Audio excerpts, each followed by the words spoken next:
Hi guys, Rob here, coach of the youth team for Sherbrooke Suns for 2015.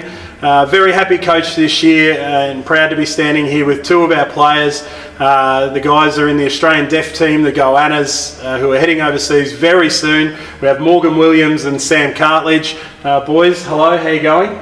Good, thanks. Good. We've just finished a pretty tough training session tonight, so pulled up all right, getting ready for this weekend. Yeah, pretty pumped.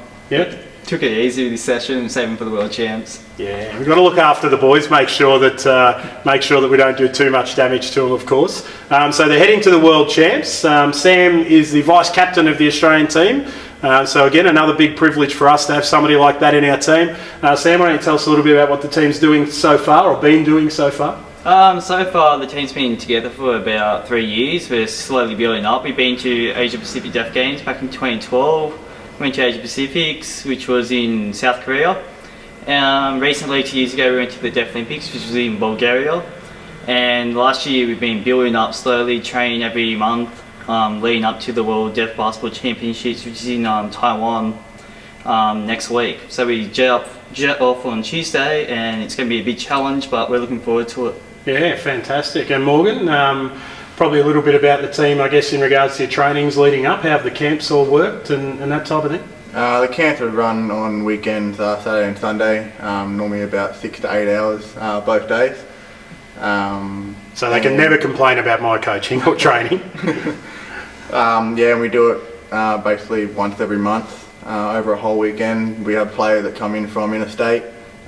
We used to have a guy from Perth, but now we've got just New South Wales and Adelaide. And we've got Sam and I moved in to Victoria from interstate. I come from Queensland, he's come from Sydney, New South Wales. Just to put in a bit of dedication to the big V and for the Australian team. And obviously moving down here at this time of year is a lot better than living in Queensland, obviously. I wouldn't say that. How long have you been in the side? Is this your first year in the squad, or have you done it for a while? I've been around since, I've been playing in deaf competition since about 2010. Yep.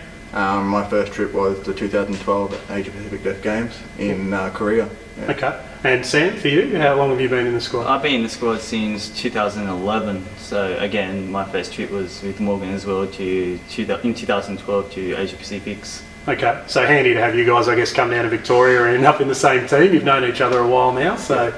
and how are you finding your time with the Suns so far? And don't have to talk me up too much, but how have you enjoyed your time down here? I really enjoyed the time down here. It's been really good to come down to a team, meet a whole bunch of new teammates, a new coach, assistant coach, and it's been really great to be able to train in a really competitive competition like Big V. Excellent. Obviously with the tournament coming up, leaving Tuesday, how long do you spend over there? We've got about 2 weeks. Yep. We get over there Wednesday, and then I think we've got 1 or 2 days of practice, and then we're straight into it. We did have a pool. Our pool game was with USA, Greece, and Poland, but we just found out there's 3 teams that have pulled out, and so the pools may change. So we don't know who we're up against at the moment. So. Yeah. Should be good. So maybe the USA have pulled out knowing you guys were coming and didn't want to risk a loss. Yeah, that's you never know. You never know. Okay, and so how many teams in total are at the tournament? Do you know? There was 16, and now there's only 11. Okay, yeah. So what do you think your chances are? Well, our goal really is to improve on our world ranking, which is 10th in the world. Yep. So realistically, we really want to get higher than 8th at this tournament. Any higher than that is obviously a bonus. But after World Deaf Basketball Championships, we also have Asia Pacific Deaf Games again this year. And we're looking to take out the gold medal in that event. And if we take out the gold, that means automatic qualification to the Deaf Olympics in 2017. Nice. So what round do you need to get through to improve that ranking to at least 8 this time, do you think? I believe it's going to be second round. Yeah. If we come second in our pool, first or second in our first pool, and we move on, our ranking will obviously go up from there. Okay. Obviously, the more games we win, the better our chances of improving our ranking. Yeah. It's probably something that you know, you don't think about too much when it comes to basketball and sports and this sort of thing, but with people travelling, but you probably don't have too much of a language barrier for the deaf games and that type of thing, do you, when you travel to places like Bulgaria or Taiwan or whatever else? Or is there, you know, is there slang in the way you speak as well for sign language and that type of thing? Like, are there certain things that happen there? Different countries have different sign language. Yeah. Completely different. Like in Australia, we have Auslan, and every other country has their own different sign language. There is like generic ones that are the same, but other than that, yeah, they all have different ones. So sometimes you can communicate with other countries, and in the country you're actually in, yeah, it gets quite hard to communicate sometimes.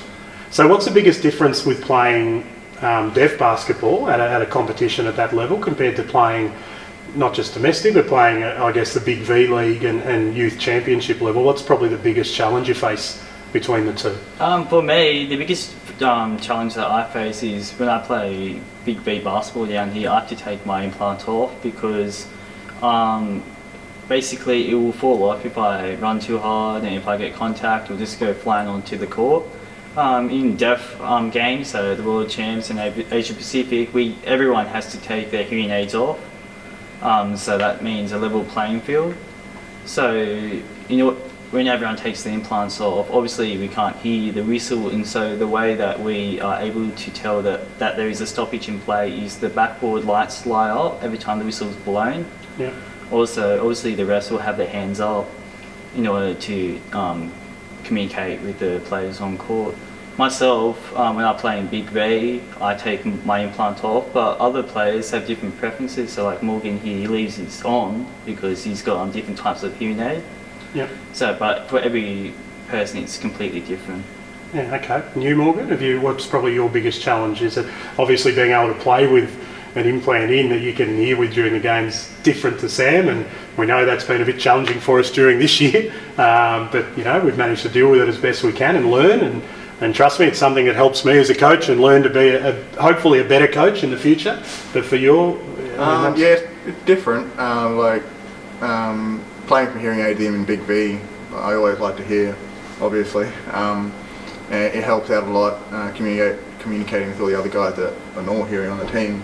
But then when it comes to playing for the Australian team, take my hearing aids out. My hearing's not really bad, but I'm at the international level of deafness, and yeah, I hear a little bit, but it's a completely different game. When you have a little bit of hearing loss, it puts your balance off as well. So you sort of have to adapt to shooting styles or running up and down the court, and you can't hear the ball bounce, so you sort of have to know how hard the ball's bouncing and that sort of thing. Yeah, okay, so plenty of different challenges, I guess, and definitely. You know, it's probably more a credit to you guys to be able to have those challenges and then come back in a level as high as you're playing now. I mean, we're in the best 23 and under comp in the country, and you're still managing to get on the floor and do good things there. So again, that's more credit to you. Obviously, you get back. You're away for a few weeks. You're back for our last game of the season, which is against Kilsyth. Hopefully, we've had a couple of wins leading up to that to finish off strongly. Sam, I know you've been doing some work with the Aussie Hoops program for Sherbrooke as well, and keeping busy with that down here. So with all your travel to and from the city and lots of trainings and all that type of thing, on behalf of us, I think you know how proud we are to have you in the team, and wish you the best of luck.